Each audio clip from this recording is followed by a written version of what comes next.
everyone for joining us. We really appreciate you taking your lunch break and spending it with Wetlands Watch. We just wanted to get everyone together and talk about, do another lunch and learn and talk about our Collaboratory program. We're nearing 10 years of this work.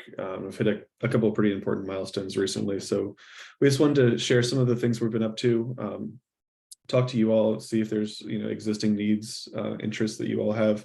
We'd love to recruit more partners into this process. So I'll just kick things off. A couple housekeeping notes. MC is recording this, so it'll be available if folks have to jump off or anything. I'm also going to send out my presentation to everyone as a PDF. I've got a lot of links in here and a couple of forms we'd love for you to fill out. So I'll make sure you get that today. And then we've got a pretty small group, so figure we can keep this kind of a nice casual conversation. If you have any comments, feel free to throw them in the chat box or raise your hand. We can stop. We'll also have a period for discussion after the presentation. Like I say, just kind of a nice free-flowing conversation.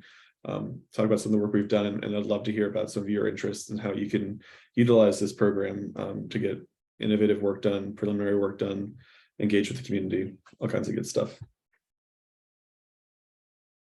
So just for background, what is the Collaboratory? So if you're on this call, presumably some of you folks are pretty familiar with this work. But just as a brief background, Wetlands Watch has been working in the sea level rise adaptation space for 15, 20 years now. And one of the first things that I think Skip started realizing, this was before my time, but we found this need, what happens if we get people on board, if we get funding, if we identify solutions for flood mitigation, do we have designs on the shelf? Do we have projects ready to go? What does it look like to actually design something resiliently and get it funded and get it implemented in the community?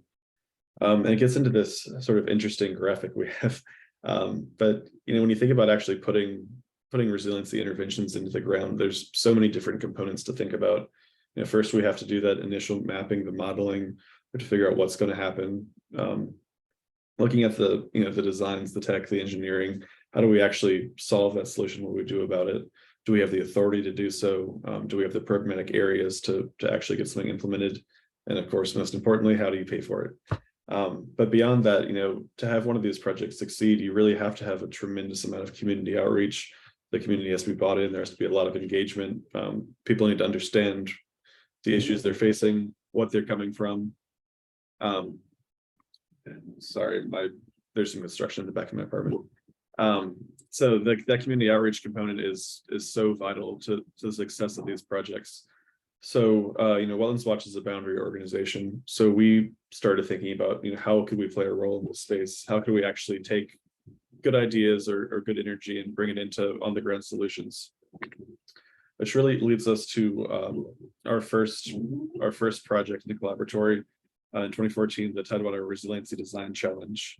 So Wetlands Watch partnered with Hampton University's Architecture Department, Old Dominion University's Engineering Department, and started thinking about proposing solutions for addressing flooding in Chesterfield Heights, which is a neighborhood in Norfolk, Virginia, very vulnerable to sea level rise.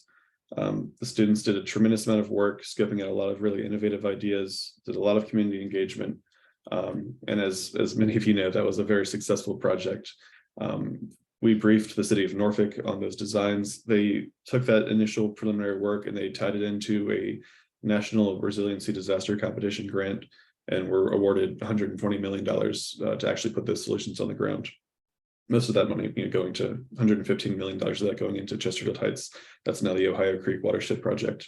Like I said, we have a lot of PDF links, so I'll send this out if you want to take a look at the report we have of that student work. So that really was just sort of it was an incredibly successful project for us because we saw all of these different areas that benefited a bunch of different stakeholders. We gave students this practical experience with on the ground issues. So they got to really think about real world solutions as they were finishing their college work.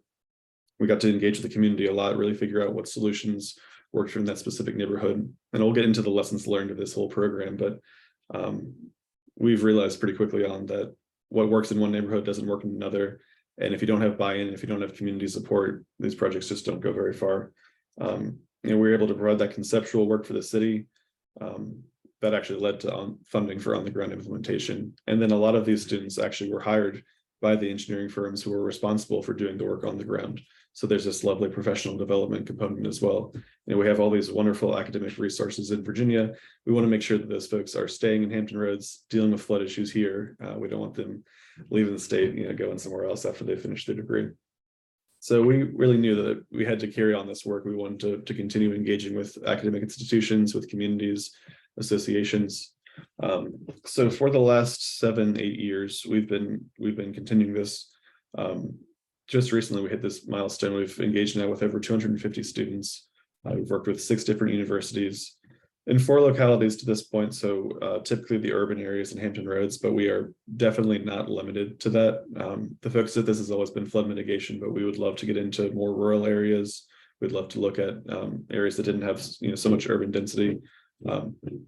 That's just sort of been the way it's worked to this point, but it's not a limiting factor. If you've got some cool ideas on the Northern Neck or the Eastern Shore, we'd really love to talk to you.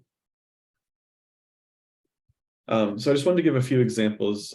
As you can imagine, with 250 students and a few dozen projects, we have far too many individual projects to go through. They're all available on our website, and we actually have a new report now that I've got a link in this presentation about if you want to review different work. But just to get your ideas spinning, I tried to include a few examples of different disciplines and then also different student cohorts. So we've worked with student groups in a lot of different ways. One of the ways we do it quite often is just a semester-long practicum, when folks are looking for a real-world design challenge for a 1-semester course. And this is an example in Virginia Beach, just one of a few students' examples. I thought this is a cool one. This happened actually in 2022. We have a longstanding partner at Virginia Tech, Dr. Min-tae Kim, who has a landscape architecture program he runs usually out in Hampton Roads. And in this case, the city of Virginia Beach is looking for design solutions for the gateway into the Virginia Beach oceanfront.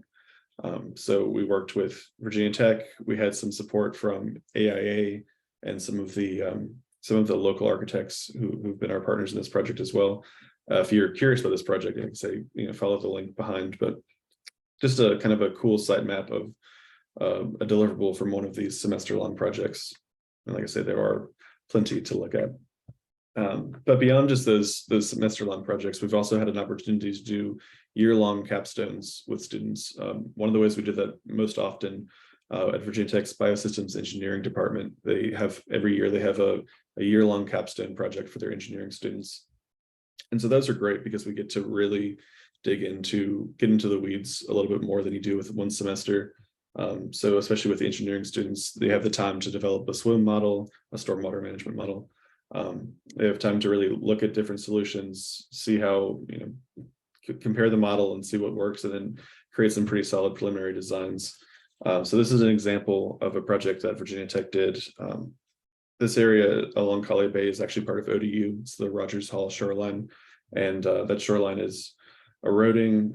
There's a walkway there that's subject to a lot of flooding, a couple of parking lots that are subject to a lot of flooding. So these students proposed a streamline restoration, new boardwalk, removing some of the areas that are most vulnerable to flooding from the parking lot, letting some of that water come in and be stored naturally. So pretty cool project, and I think that's something the city of Norfolk has been looking at to actually fund and implement, which is always pretty cool. We're also not limited just to doing group work. We've had it in the past. We've worked with individual students for research projects. So this is an example of that. And that's kind of fun because you can get a little more flexible with just an individual student. This example, one of the students looked at managed retreat in Riverview in Norfolk. And so it's an example of, with one student, you can kind of be a little bit more innovative. You can think about some of these kind of emerging techniques, emerging ideas, focused on specific research issues. Sometimes with the larger groups, we want to make sure that there's a kind of an on-the-ground project that people can promote afterwards. But we're very interested in thinking about kind of the innovative research that's out there. So this is a good example of that. The student did a lot of great work. This is an undergraduate student for her independent thesis. But we've actually been talking to UVA's PhD Plus program recently. We're hoping to bring in essentially a PhD student from UVA over the summer. We're hoping to kind of keep that running for the years to come. But in this case, we're hoping to have a UVA engineering student for about 200 hours a summer, at no cost to the community or a locality or to anybody. But a student like that can really provide a lot of in-depth, detailed work about a specific project. So that's something to consider, if especially for the folks who are on private organizations who might be looking for a good recent grad hire, looking for someone who can do some preliminary work, and it kind of gives you an opportunity to see, how does a student perform? Is that someone we'd like to have in our team? Those are meetings we can set up as well. And then something I think is really cool. We've also gotten into doing design competitions. So back in 2021, the Coastal Estuarine and Research Foundation reached out to us about working on a project together. So we identified a few communities in Hampton as a really good case study to do this work. We had universities from across the country participate in this. The winners got funding. They got an award for doing their work. And this is the poster from the University of Delaware, which won the design competition in 2021. They did some really interesting work, really innovative work. And I've been doing a lot in Hampton recently, and I still have people coming up to me talking about the University of Delaware study. There's a lot of energy about it, really, really high quality work. So I know we're interested in seeing if there's other opportunities for design competitions. I would love to consider some design charrettes. Just as an example, for a couple of years now, we've talked about this idea of maybe trying to design like a coastal waterfront house of the future, right? And we know people want to live by the water. We know the water's rising. What does it look like to have an actual resilient coastal home? How do you build something that fits into the community characteristics of the neighborhood it's built in? Is it designed to be replaced? Is it designed to be relocated? Is it designed to allow some level of flooding? How do you address that and still create that community characteristic that you want? So that's just one example of a design charrette I've been floating around in my head that I'd love to see. But I think there's a lot of other opportunities that could benefit from a design charrette. Get a lot of different universities in working on one common problem. And I would encourage, if folks haven't seen some of that surf work, there's some pretty good ideas in there. We had a couple of local universities participate as well. Virginia Tech and Hampton were also parts of that process. And then another thing I wanted to bring up. So a lot of these projects we're doing, we're working with specific programs, we're working with specific professors, and then they're one class and it's a one semester thing, or it's a 1 year thing. But one of the things we've been very interested in doing is sort of overlapping a lot of additional work into one study area. And so Poplar Hall is a community in Norfolk that's a really good example of that. So we were working with the Elizabeth River Project on a few collaboratory projects out here. We identified Poplar Hall as a good fit. First thing we did, we did this community surveying, mapping, trying to figure out where the needs are, where the flooding hotspots are, where there are some opportunity areas. So that's community outreach. It's in the classic planning, just putting stickers on maps and trying to see where some of the trouble is. But we kind of took that and we engaged with Phoebe Crispin from the University of Virginia, and her students put together this coastal resilience plan. It's basically sort of a three-pronged strategy looking at resilience in Poplar Hall. They talked to the community quite a lot, did probably 6 or 7 community outreach events, identified a few things that had a lot of community support, including a stormwater treatment train, ecological restoration opportunities, and then also the park in Poplar Hall was in desperate need of a renovation. So those were kind of 3 ideas that really came through from the community. The students did a great job of organizing all that thought, all those information opportunities that came out of that community outreach. And then we identified a few potential projects that could come out of that planning process. So then the next year, we got Virginia Tech students to come back in, 2 different departments. We had the architecture department looking at Poplar Hall Park, looking at different renovation opportunities. How do you create more community assets while still dealing with flooding and addressing stormwater flooding? And then we had the engineers looking at how to develop a stormwater treatment train. So they did a whole swim model. They proposed a lot of different solutions. And some of this work with Broad Creek, with the Elizabeth River Project, it's actually resulted in getting a NIFWIF grant. So it's $120 million from HUD doesn't come out of the sky very often. but a lot of these processes have resulted in actually getting funding and actually getting solutions put in the ground. I know in the Broad Creek area, we've put in treatment drain options and ditch retrofits along the Ingleside Church, and there have been a few kind of on the ground solutions that have actually been put in place, which is really what we're trying to do here, because so many community members kind of feel like they've been studied to death. Planners come in, they talk about ideas, and they leave. It's very important for us that we take this process to the point where we can see if we can get these ideas funded and actually get them implemented. But we'll get into that in just a little bit. So that's just kind of like I say, an overview of the work we've done over the past few years. A lot of different projects. They have primarily been in engineering, architecture, and planning, but we've also engaged with geographers, social scientists. So I don't want anyone to feel limited in just doing that kind of work. We're interested in looking at a lot of the different sides of resiliency. But basically, in late 2022, 2023, we started thinking about how do we take this program to the next step? How do we kind of create more value for community members, for localities, for the academic partners we have? And so after some brainstorming, we thought that we wanted to try this pilot project, something we're calling a community resilience profile. And that's basically, I'll get into it in a second, but it's basically doing the community outreach, doing the academic work, providing mentoring and expertise and all that good stuff, but then really synthesizing all that information and creating a roadmap to resiliency and roadmap to funding some of these projects.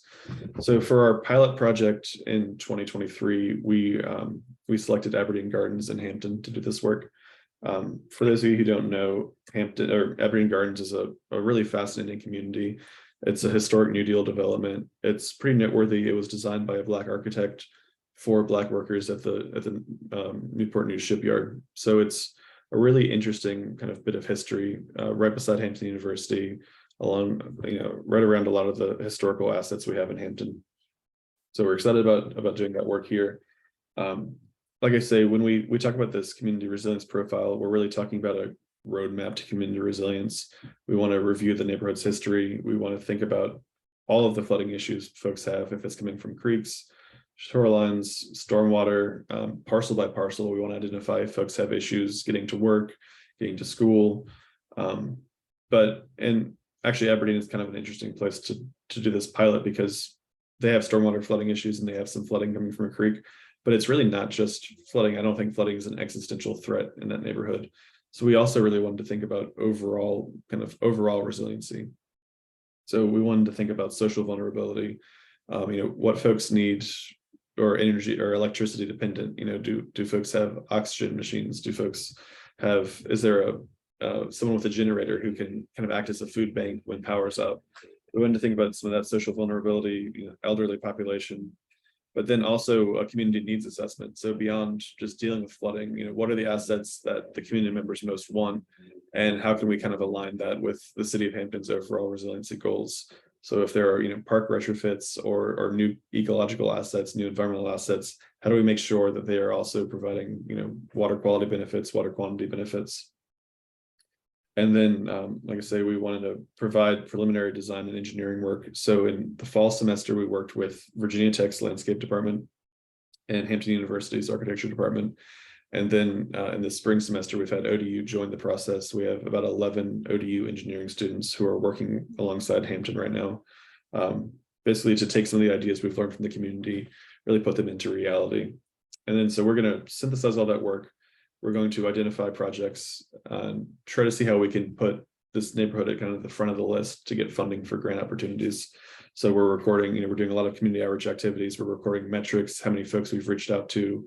We've done a tremendous amount of surveying and interviews and just talking to people about the opportunities and the challenges as they see them. And we're hoping that will kind of facilitate grant opportunities down the line. So just as an example of some of these outreach efforts, we've worked with the community members to go basically door to door with informational flyers. Just an example of that. One of the things we're doing in this project that's a little bit innovative is that we're able to secure funding for the community's time. So it's really important, with this work, it relies so much on community engagement and support. And we don't want to be disrespectful of folks' time. We know it takes time to go out in the evening, on weekends. So we have funding for people to actually, come and participate in this process. And just as an example, one of the members of one of the community coalitions we're working with has a couple of nephews who are looking for, a weekend activity. We're able to pay them to help us with some of the surveying work. We've got some other ideas about how we're going to, compensate folks for the time, but folks have questions about that, we can talk about it later on. We've done a lot of, like I say, a lot of outreach opportunities. This is just a photo from a trunk or treat Halloween event we did in October. I think we passed out something like 400 flyers about the process. Really got to talk to the community about some of the challenges they have with flooding and what they'd really like to see in their community. And then another thing we did in November, right ahead of Thanksgiving, we did a big fish fry for the community. That was something that, talking to our community members who have been so supportive in this process, they mentioned that there's a real culture around fish fries in Aberdeen that gets a lot of people out, gets a lot of people excited. So we did that in November, had a really good turnout. I think probably 50 to 60 folks came out. The vice mayor came, the Congressman Bobby Scott was there. So we were able to really talk to people, get their ideas, but also generate a lot of energy and excitement about this project. And then also, by providing food and being available, showing that we're committed to actually getting a good outcome for the community. And so for the folks who are on the locality folks who are on the call, this is kind of a good example of sort of one of the things we can do for a potential resiliency project. Everyone knows how understaffed and overstressed local government officials are, and it is hard to spend this amount of time doing outreach efforts.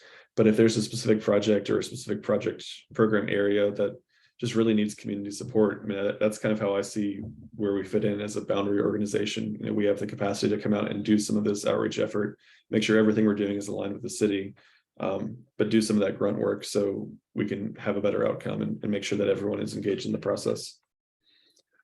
So I mentioned Virginia Tech was involved in this in the spring semester, or excuse me, in the fall semester of 2022.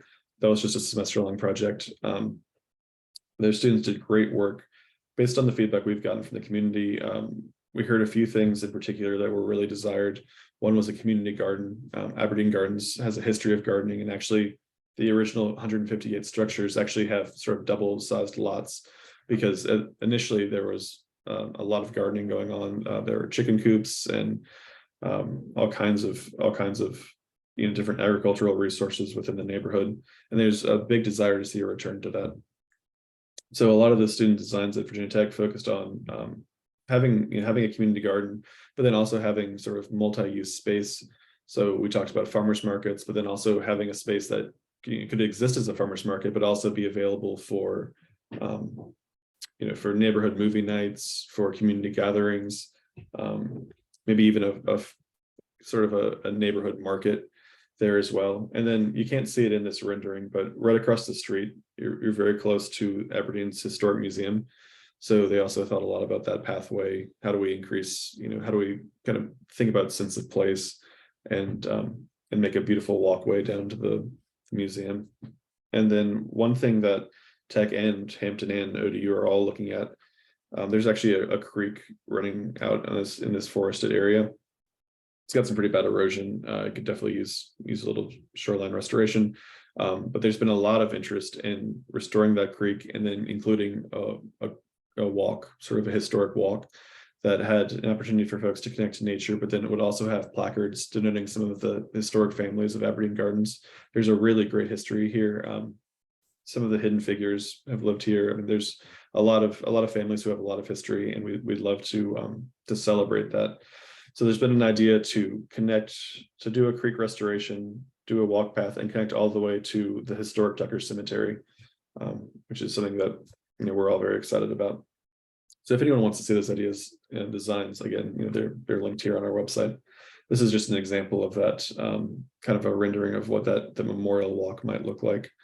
I mentioned it just briefly, but so the original Aberdeen structure, the original Aberdeen Gardens had 150 historic homes, and so it might be one option to actually denote every single homeowner and just kind of tell a story about how long folks have been there. pretty neat. But then of course also we're thinking about that as an area to store stormwater to deal with flooding, because there is a lot of flooding that affects the property owners along that creek. So that's kind of where our community outreach is focused on right now. So I mentioned that's Tech was really looking at, I'll go back real fast. So this area I should have mentioned, this is the Aberdeen Elementary School. So Virginia Tech was really focused on the public lands that were kind of directly beside the school. This is Butch Harper Park, so there's some public land there for us to think about. But then ODU and Hampton have also taken sort of a broader look at the community. So while they're also working on that creek restoration, they're really thinking about creating sort of a kit of parts for parcel level stormwater intervention. So think about all the BMPs and stormwater management devices that could be used on property owners, individual properties, to help deal with some of the water, helping to take water offline before it gets into the stormwater system, which is great because that ties in exactly with what we're doing with the surveying work, because we want to know, are you interested in having a rain barrel installed? Would you like a rain garden? I mean, are there specific BMPs that you would like to see on your own property? And if so, we can connect folks to different grant opportunities. The city of Hampton has it's called the Rain Grant Program that's been offline for a couple of years, but it's just about to come back and be funded. And so that's just one example of something where we're going to kind of direct interested property owners into getting some of these BMPs actually designed and put into the ground. They're also looking at stormwater management, the road medians, trying to think of some kind of innovative ways to deal with the stormwater flooding that's coming off the roads. And then ODU is working on one component. They're going to enter into a water quality competition. There are a couple of churches towards the southwestern portion of Aberdeen that have a lot of flooding coming from the creek. And one of the churches is actually thinking about relocating because of flood risk. So they're looking at solutions there, try to keep people nice and dry and keep them in the community. Obviously, those churches are very important cultural assets to Aberdeen. So that's sort of what we're working on right now in Hampton with these community resilience profiles. But this slide is really just sort of an overview of some of the brief lessons learned. I mean, we could talk about this for hours. But if folks are curious, just after dealing with so many neighborhoods and community members and students, we've kind of figured out some general truths.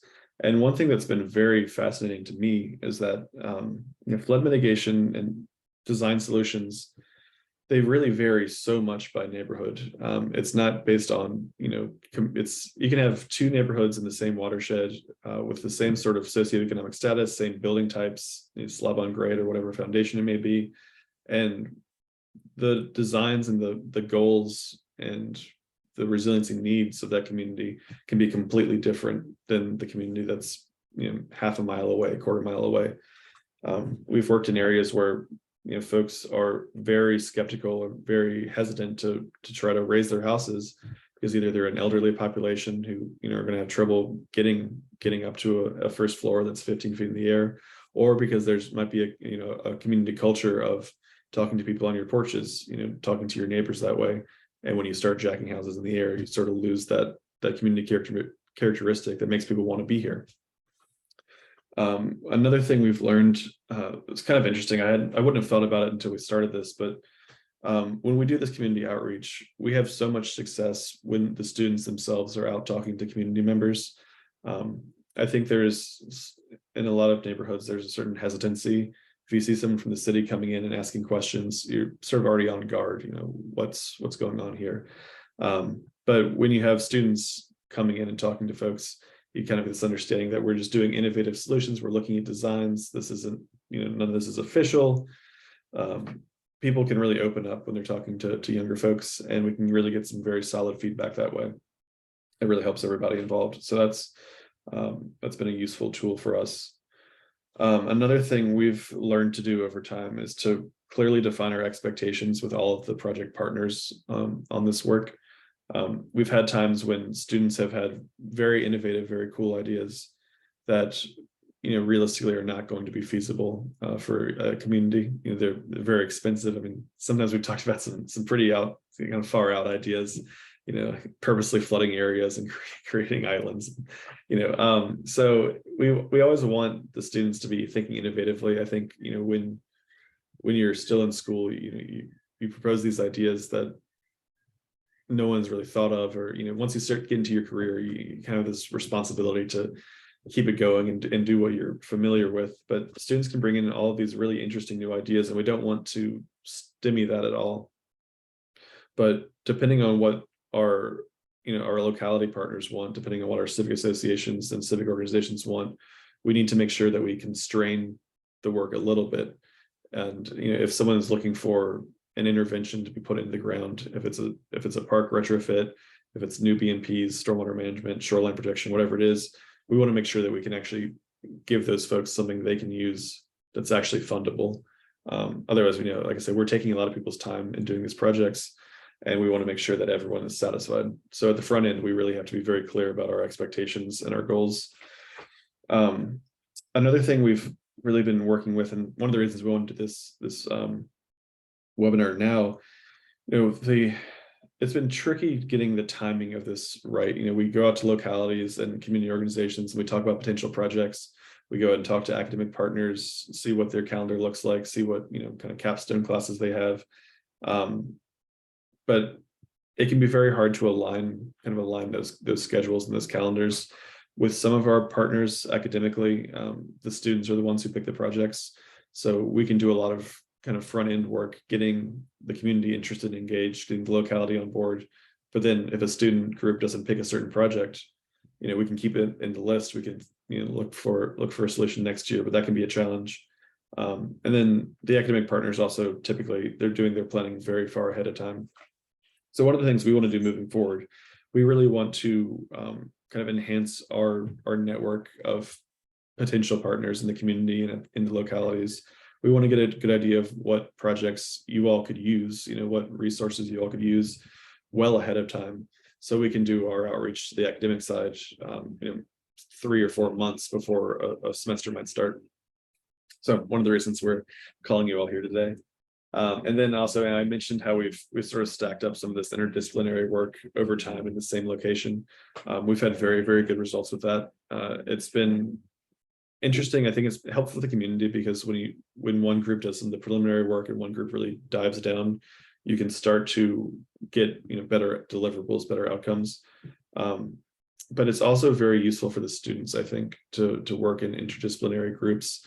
Even in academia, students start to get sort of siloed, and the engineers talk to the engineers, the architects talk to the architects, and this is an opportunity to really see how work looks like in the real world, because you're not just engineering to solve a math problem. You have to think about the community, you have to think about the design, you have to think about the needs of the neighborhood. And so we're kind of giving people that experience early on in their careers, which is pretty exciting. So I'm going to try to wrap this up here in about 8 minutes so we can get into questions and all that. But I just wanted to share, so we have 3 Google Forms we've just set up. We're really interested in getting any interested parties contact information. I'd love to do a follow-up call, just a quick call to see kind of what ideas folks have, how we can kind of assist in your goals. So if we have any academics on the line, just in terms of some of the benefits for you, like I say, we can provide practical capstone projects. We've got a pretty solid list of identified projects already. We can also provide technical assistance, mentoring. We always take people on flood tours. We show them some of the most flood-prone areas. We show them solutions. A lot of times we'll take folks out to like the Brock Environmental Center and let them see, what a really, really green building looks like to get ideas spinning.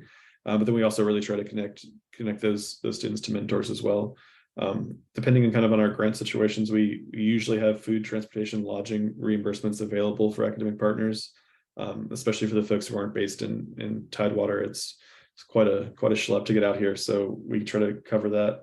And then we're also available to help with research papers and peer-reviewed articles. We've done that in the past with some of our partners to help get things published in the Journal of Flood Risk Management.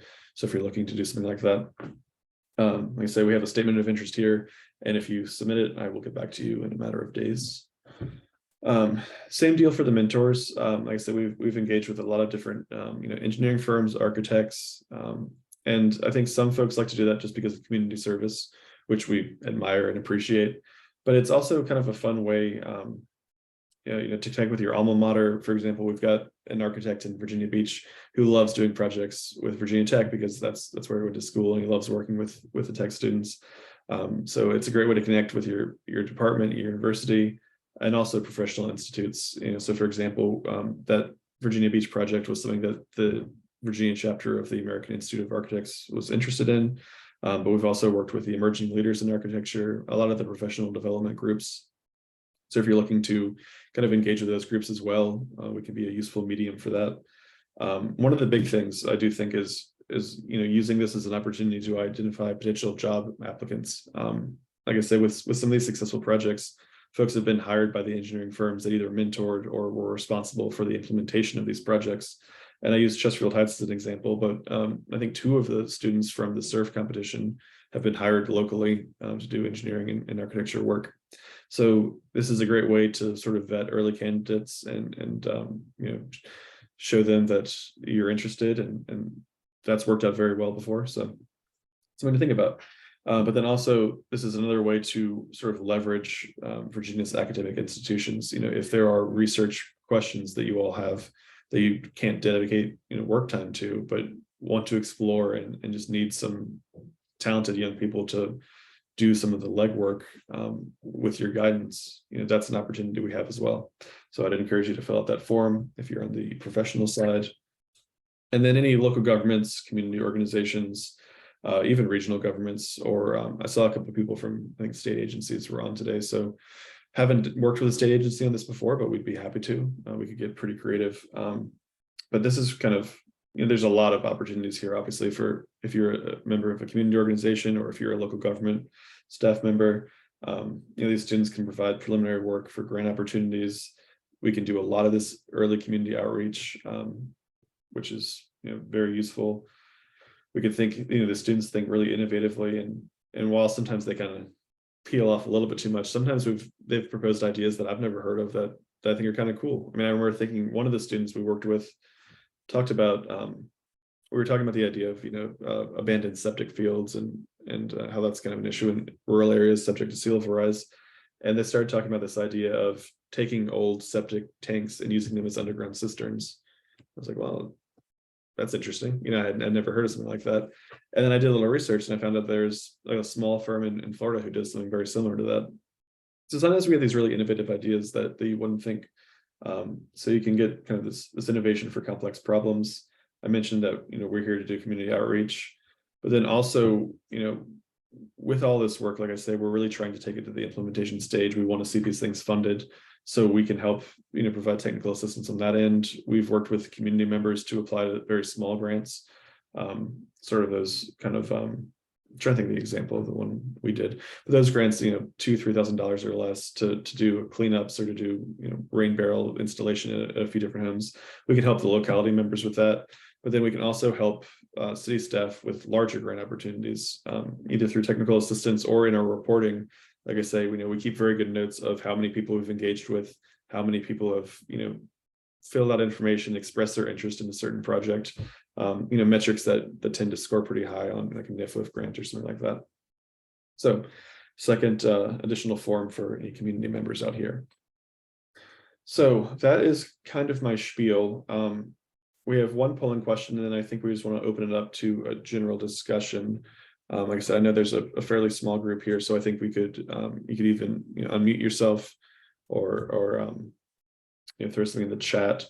But we'd like to get we'd like to get an idea of folks' interest in being in one of these collaboratory projects. So ideally, you'll fill out that form. But if you say yes to this, I'm going to be emailing you. So thanks in advance. Ross, we do have issues with accessibility of the forms. It looks like they might have been created internally in our drive, and those outside of our organization aren't able to open them. Okay, I will fix that and make sure it's fixed before we send out the presentation. That's my bad. I should have thought about that. No worries. But if you are, just as just to make sure we don't miss anybody, if you are interested, and if you want to just say yes in this polling question, I'll make sure we get out to you. But when we send out the presentation, like I say, I'll be sure that all of those forms are working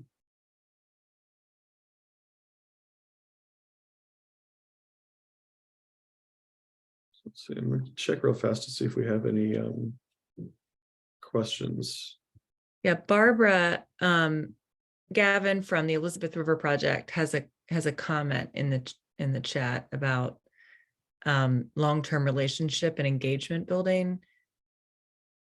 Yeah, so this is a great question. So Barbara suggested considering long-term relationship engagement as a factor for resiliency, committing to seeing a neighborhood after the work is done.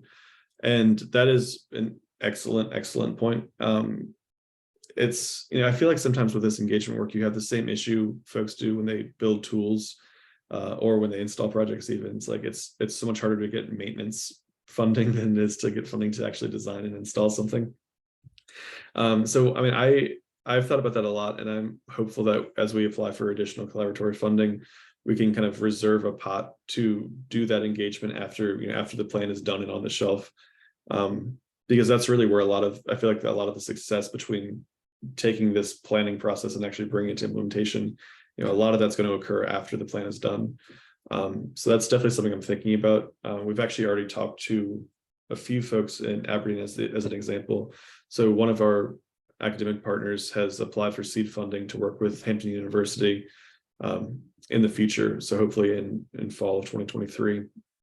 And that would be an opportunity to kind of take the work that's already existing, take all of the community outreach, and then just further refine it. And then, if we've applied to a grant, either work in that process, or say if a grant wasn't successful, how do we shift it around to make it more approachable?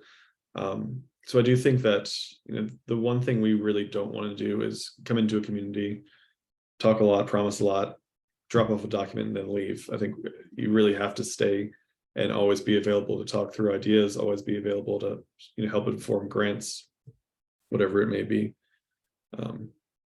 Yeah, it's a great point.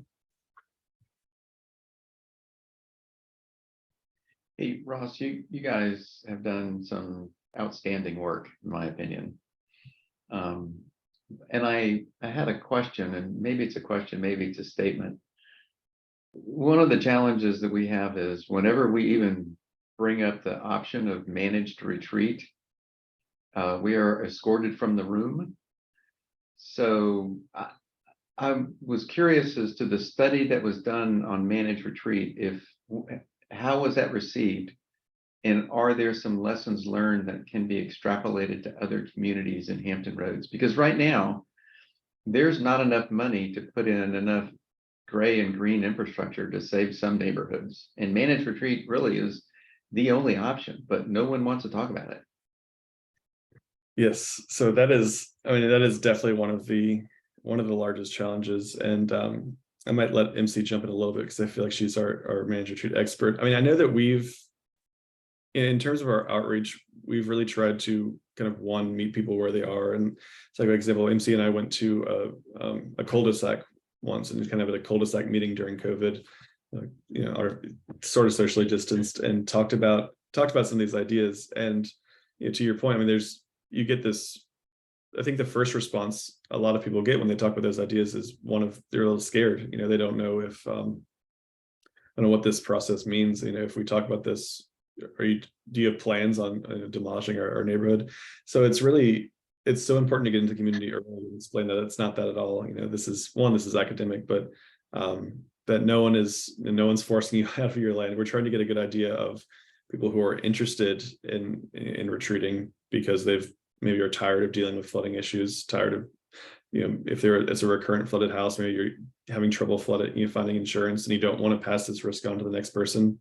I think while we're kind of still very much in the pilot stages of all that, the best thing we can do is start with like almost low-hanging fruit, folks who actually do want to be a part of that process. Because there are a few. I mean, I agree that by and large, people take that kind of concept with a lot of trepidation. But if we can start meeting with people who have sort of had enough and start there and see how these frameworks and how the process of the retreat works, it gets us a little bit closer. Because I mean, yeah, you're right. I mean, hard conversations will have to be made at some point here. We certainly can't. And there, you look at some of these flood projection maps, and there are some areas that you can dam all you want, you can build as many flood walls as you want and as many wetlands as you want, but we're not going to you're not going to be able to save everything. It's not economically feasible or really even socially desirable at that stage. So yeah, I would just say that the biggest thing is starting conversations and being, it's actually I think it's one of the things that helps when you have either academic partners or like a boundary organization like Wetlands Watch. I think it'd be very hard as a locality to go out and talk to community members about that, because they're inherently going to think that, they have this authority, they have that power, whereas we're a nonprofit and, we're just looking for solutions.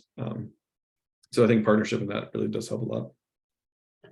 I think also, Chris, some of what we can do is sort of present the future. Ross, would you scroll back to the stuff that Elle did in Riverview? So one of the most interesting projects that we've done was done by a landscape architect student. This is Riverview in Norfolk. And what she basically did was she took 20-year slices of the neighborhood and actually said, okay, this first one, we've got to lose that outer street and move back, find the vacant lots, use those to store water, stormwater, and then 2060 we got to move back even more. So this, I think being able to present concrete community scale plans based on, this is the reality of this neighborhood in Norfolk. It was a filled in neighborhood, and the wetlands will want to come back into it. But I think this also helps people get their heads around it. But those community conversations are really, really hard. And just to give an example, in city council the other day, the mayor of Norfolk was pretty much adamant that that he'll be dragged kicking and screaming into a future where we have people giving up their homes. So, but that's a reality. Oh, I know. Well, It's a 2050 reality that'll dawn in 2049. And if the doomsday iceberg collapses, it's going to be tomorrow. So I think one really interesting point is just like there are no funding sources readily available at the onset of a lot of this project work, the showing of the risk and showing of the potential solutions. With managed retreat, that problem is more extreme. Oh, yeah. So the people who are doing the buyouts are very limited, and the money to do buyouts is even more limited. Mm-hmm. Local governments are choosing to acquire properties using mostly federal resources. There is one outlier in our region, the city of Newport News, that uses general revenue funds to do acquisition work.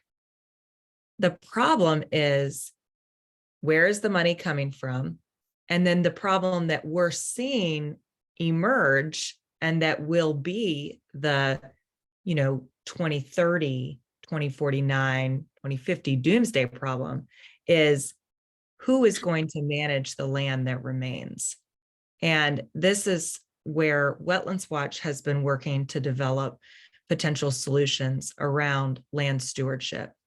And if you figure out how to buy the people out, you then have to figure out who's responsible for managing the land, and what does the management of the land look like, and who's going to pay for that. So we're deeply troubled by this next phase that comes after getting everybody on board with removing people from risk and removing structures from risk. So that's kind of the problem that we all really need to be thinking about, because you find the money, great, but the money that needs to be spent every year in maintaining the resources, which is really the open land, is a big challenge. And I think educating the public so that they're not in fear of what could be there, or the risk of nothing being there and what could be there by pests and vermin and whatever else, trash and whatever else is developing there. It's just educating the public and doing something about that property that's being undeveloped or unmanaged needs to happen. So it's educating the public so that they're at ease. Yeah, I think that's a really good point. And so much of this work needs to be done in tandem with really intentional and sensitive outreach. And we sort of tried that, as Ross mentioned, in this kind of very casual cul-de-sac setting, just to kind of see what the appetite for this conversation really is, and at that point was. And the reactions will be varied. And I think the more players there are in managing those lands, the more complicated the messaging will be, especially getting all that messaging to sync up. Hey, have you guys ever published any of these projects in a? The reason I ask the question is because, as a practitioner, there are a lot of times when we learn about, a new methodology for dealing with the impact of sea level rise and climate change. We learn it from a technical publication. Like, the American Society of Civil Engineers has a magazine, Engineering News Record, they've got pretty good distribution. So have you tried to publish any of these? So to that point, so we have done one, we did one article in the Journal of Flood Risk Management, sort of about how the context matters when you're doing this planning. That was kind of related off this project. We've produced just a summary of work showing all the projects we've engaged with over the last 8 or so years that we just finished up in January. So the link's out here to download. I do think it would be useful to think about how we could expand that to more networks, thinking about engineering publications, architecture publications. We haven't done that to this point, but I think that would definitely be something to consider. I think it'd give you, great exposure, and also help the design professional. Absolutely. Yeah, that's a great suggestion. Yeah. And with, a lot of, I know that there's at least one other nonprofit that's small and working quickly and at very limited capacity. It's difficult to find the time and resources to spend writing this up. We have a hard time writing it up for our blog on our website and writing it up for our newsletter. And so writing a scholarly article requires an entirely different set of capacity or amount of capacity. And I think that that's a challenge that our organization is really facing because we're grant supported. So Yeah, there'd have to be a grant to write a scholarly article for us to be able to do it. well, if I can help, let me know. I mean, I've got contacts at ASCE magazine and also Engineering News Record magazine. So Cool. Well, joint writing project, Chris. yeah, right. I have nothing to do this summer,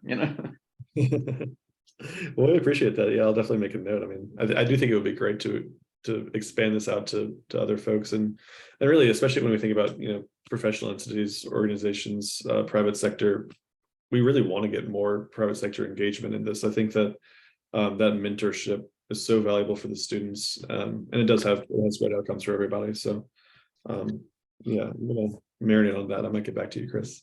Okay. Good.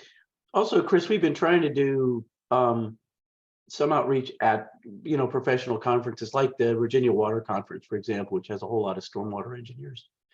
But it's you're right, having something in a professional journal then engages that whole profession. They go, oh wait, this is great.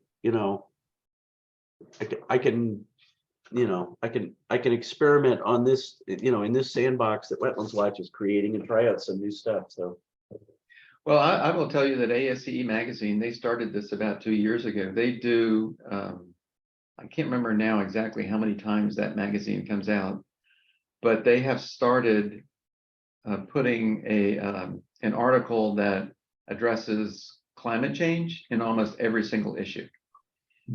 So, and I wish I had it here and I would show it to you, but they started with this climate change code red is how they started it 2 years ago. So there really is a focus on that.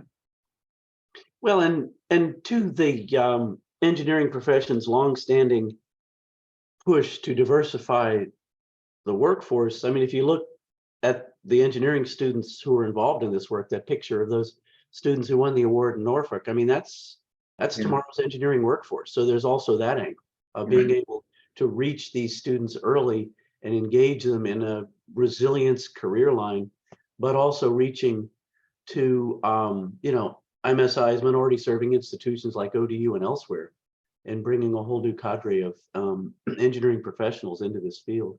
Mm-hmm.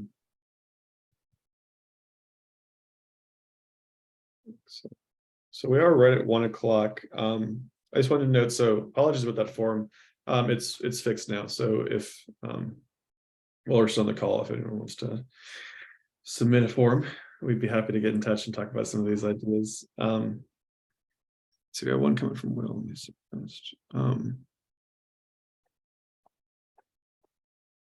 Okay, excellent. Well, I appreciate that, Will. Yeah, so for anyone else who, you know, as you go about your day, if you think about interesting opportunities, I mean, just keep it in the back of your mind that, you know, you have a cool project idea, you don't have the capacity for it. We have a lot of resources. We've got some great students who really benefit from this work and can provide some value to you as well. Any other final thoughts, comments, questions? Ross or Mary Carson, has Louisa reached out to either of you about opportunities at the Ryan Resilience Lab? Because if not, so she's the resiliency officer and she's currently in the planning stage of outreach opportunities, research partnerships. She's talking to the universities and getting that under her belt, but I'm trying to make sure that she's aware of all of our partners and everybody that either has done work on Knitting Mill Creek or wants to be engaged with us more. So if she hasn't reached out, I can remind her too. She has. Okay, great. Yes, we're talking on the 23rd. Oh, perfect. Okay, great.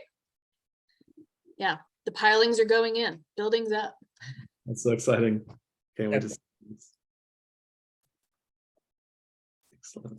Cool. Well, with that being said, I guess we will give you all your afternoon back.